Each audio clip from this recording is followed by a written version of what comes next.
नमस्कार साथियों, मैं आपका दोस्त राजा यादव आपके अपने sky world training camp Samastipur Bihar में बीटीएससी ड्राइवर के एक नए सेट के साथ हाजिर हूं। तो चलिए बिना समय गवाए इस सेट को क्लियर करते हैं। पहला क्वेश्चन है, सिंक्रोनाइजर के द्वारा गाड़ी की खड़ी स्थिति में कौन सा गियर डाला जाता है। इस प्रश्न को अब देहाती भाषा में समझिए। गाड़ी कोई खड़ी है, गाड़ी को उखाड़ना है तो हम लोग कौन से गियर में उखाड़ते हैं?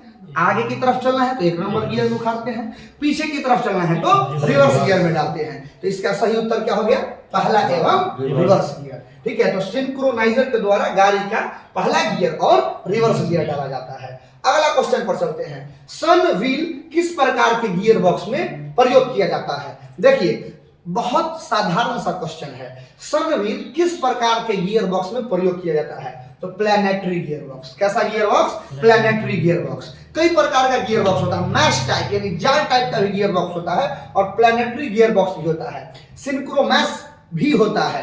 ठीक है, तो कई प्रकार का होता है आपका गियर बॉक्स, जिसमें से प्लैनेटरी गियर बॉक्स में कौन सा भी तो सन व्हील है ना प्रयोग किया जाता है। नेक्स्ट क्वेश्चन है, यूनिवर्सल ज्वाइंट शक्ति संचालन कर सकता है कितने डिग्री तक? 45 डिग्री तक। ये भी एक क्वेश्चन है और यही सब चुटपुटिया क्वेश्चन जो सीबीटी 2 में पूछे जाने का संभावना है। ठीक है, क्योंकि यूनिवर्सल ज्वाइंट आपके सिलेबस का हिस्सा है। तो याद रखिएगा, यूनिवर्सल ज्वाइंट शक्ति संचालन कर सकता है कितने डिग्री तक कर सकता है? 45 डिग्री तक कर सकता है। आगे, प्रोपेलर शाफ्ट की लंबाई एडजस्ट होती है।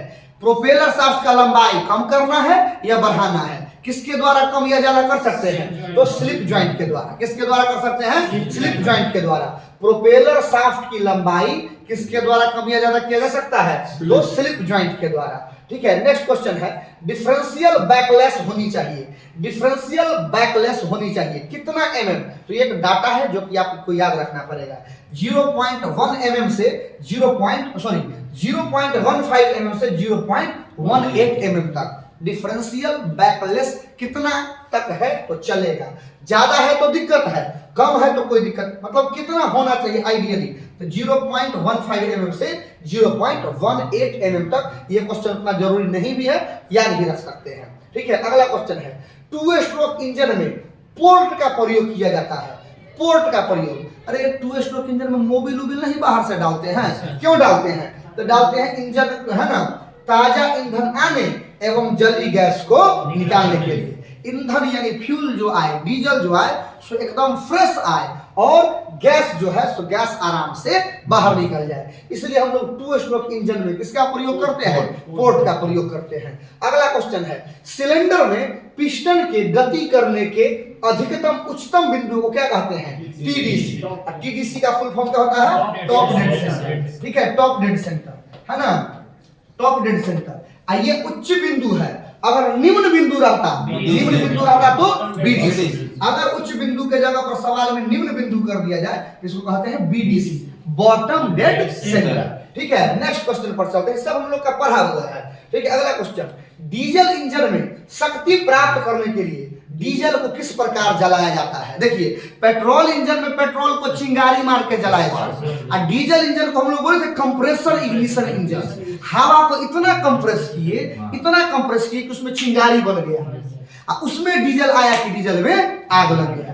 यानी कि डीजल इंजन गाड़ी में शक्ति प्राप्त करने के लिए, डीजल को जलाने के लिए हम लोग क्या करते हैं? तो दबी हुई गर्म हवा को है ना में किसमें? डीजल में स्प्रे करते हैं। डीजल का मुलाकात दबा हुआ कंप्रेस किया हुआ हवा से कराते हैं, तब जाकर के आग लगता है और डीजल इंजन गाड़ी चलता है। इसलिए डीजल इंजन गाड़ी को कंप्रेसर इग्निशन इंजन भी कहा जाता है। अब पेट्रोल इंजन को क्या कहा जाता है? Spark ignition engine. और डीजल इंजन को कहा जाता है कंप्रेसर इग्निशन इंजन। समझ में आ रहा है ना बात? ये भी एक क्वेश्चन था, ध्यान में रखिएगा। अगला क्वेश्चन है, एक्सटर्नल कंबशन इंजन में ईंधन कहाँ जलता है? पहले ही बताए हैं कि सिलेंडर के अंदर जलेगा तो इंटरनल कंबशन इंजन यानी आईसी इंजन, और सिलेंडर के बाहर जलेगा तो ईसी एक्सटर्नल कंबशन इंजन, और सिलेंडर के अंदर जलेगा तो इंटरनल कंबशन इंजन। सवाल है, एक्सटर्नल कंबशन इंजन में ईंधन बोले तो फ्यूल कहाँ जलता है? तो फ्यूल जलता है कंबशन चेंबर के बाहर, दहन भट्टी के बाहर, सिलेंडर के बाहर। ठीक है, अगर यही आईसी इंजन रहता तो जलने का कार्यक्रम कहाँ होता है? सिलेंडर के अंदर होता है। एक्सटर्नल कंबशन इंजन का दो एग्जांपल, तो नाव का इंजन, ट्रेन का जो पुराना ट्रेन होता था उसका इंजन, हम लोग जो गाड़ी चलाते हैं वो कैसा इंजन होता है, IC engine, internal combustion engine, सब चीज हम लोग पढ़े हुए हैं। ठीक है, तो ये क्वेश्चन हम लोग देख लिए। अगला क्वेश्चन है अंडाकार घिसावट में सिलेंडर किस ओर अधिक घिसता है। देखिए हम क्या करते हैं कि अंडाकार घिसावट को समझने का प्रयास करते हैं। ये देखिए अंडाकार घिसावट का अर्थ हुआ कि कोई हमारा सिलेंडर है, सिलेंडर में घिसावट अंडाकार हुआ, तो यहाँ पर सिलेंडर मेरा पतला हुआ कि नहीं हुआ। ठीक है, यहाँ पर सिलेंडर मेरा पतला हुआ कि नहीं हुआ, यहाँ तो सिलेंडर मेरा मोटा है। ठीक है, तो अंडाकार घिसावट में सिलेंडर कहां पर ज्यादा घिस गया है, तो कोना। कहां पर ज्यादा घिस गया है, कोना पर। तो क्वेश्चन है कि अंडाकार घिसावट में सिलेंडर किस ओर अधिक घिस जाता है, तो अपने सिरों पर। कहां पर अधिक घिस जाता है, अपने सिरों पर, सिरों पर यानी कॉर्नर पर। ठीक है, इस सवाल का ऑप्शन नहीं है। ठीक है, ऑप्शन लगता है स्कैन नहीं किया गया होगा। तो कहां पर ज्यादा घिसावट होगा, तो सिरों पर, है ना। अंडाकार घिसावट में सिलेंडर किस तरफ ज्यादा घिसता है, तो अपने सिरों पर ज्यादा घिसता है। ठीक है, अगला क्वेश्चन पर चलते हैं। अगला क्वेश्चन है इंजन वाल्व खुलता है, बीबीए क्वेश्चन। इंजन वाल्व कहां खुलता है, कैमशाफ्ट के द्वारा खुलता है। इंजन का वाल्व किसके द्वारा खुलता है, कैमशाफ्ट के द्वारा। अरे भैया वाल्व नहीं दिखाए थे, वो इनटेक वाल्व है, वो एग्जॉस्ट वाल्व, तो उसके ठीक ऊपर क्या लगा रहता है, कैमशाफ्ट। कैमशाफ्ट के द्वारा ही दोनों वाल्व खुलता है और बंद होता है। ठीक है, अगला क्वेश्चन की तरफ चलिए। 6 सिलेंडर है ना इंजन जो होगा उसका फायरिंग ऑर्डर 153/642। ठीक है, 6 सिलेंडर इंजन का फायरिंग ऑर्डर पूछा है, क्या याद रखिएगा, 153/642 काम आएगा, है ना। और अगर 4 सिलेंडर का रहेगा तो 1342। ठीक है, 1342। 3 सिलेंडर का रहेगा तो 132। 3 सिलेंडर इंजन का फायरिंग ऑर्डर 132, 4 सिलेंडर का कितना 1342 और 6 सिलेंडर का 153/642। ठीक है, तो ये प्रश्न भी क्लियर हो गया। अगला प्रश्न पर चलते हैं। अगला प्रश्न, डीजल इंजन में डीजल जलता है, किसके द्वारा जलता है, कंप्रेसर के द्वारा। इतना ना हवा को कंप्रेस करेंगे, इतना ना हवा को कंप्रेस करेंगे कि हवा गर्म हो जाएगा। उस गर्म हवा में क्या जाएगा, डीजल जाएगा, गाड़ी में, है ना, इंजन में आग लगेगा और उसी ईंधन से गाड़ी हमारा चलेगा। तो सवाल है कि डीजल इंजन में डीजल जलता है, तो किसके द्वारा जलता है, कंप्रेसर के द्वारा। अब पेट्रोल इंजन में किसके द्वारा जलता है, स्पार्क प्लग के द्वारा जलता है। अगला है एसयू इलेक्ट्रिक फ्यूल पंप का कौन सा मुख्य भाग है। पंप बॉडी, ये भी है फ्यूल पंप का हिस्सा।